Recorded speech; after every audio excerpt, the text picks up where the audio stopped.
Pasukan Volodymyr Zelensky baru saja menerima kerugian dahsyat di medan pertempuran. Pasalnya, pasukan Vladimir Putin yang gencar mengirimkan serangan ke arah kelompok militer mereka. Rekaman yang memperlihatkan bukti kekalahan serdadu Ukraina tersebut ramai beredar di Telegram pada Kamis 14 Maret 2024, di mana dalam rekaman menampilkan detik-detik kelompok prajurit Ukraina yang dibantai habis-habisan. Narasi unggahan menyebutkan sebelumnya para militer Legion Gur telah ditunggu kedatangannya oleh pasukan Moskow. Setelah kelompok militer musuh sampai di lokasi kejadian, pasukan Moskow menyambut hangat musuhnya.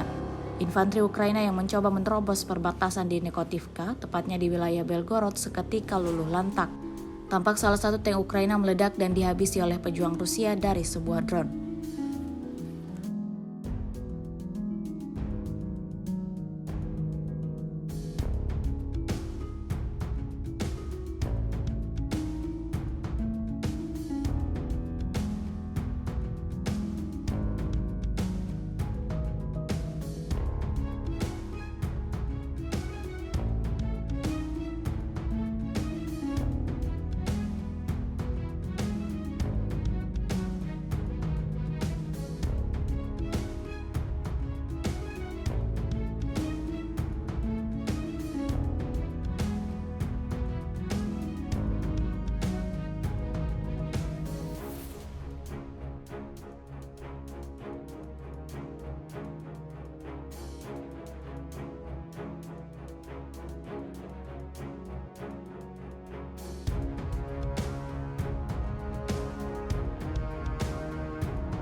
X sekarang menghadirkan lokal menjadi Indonesia.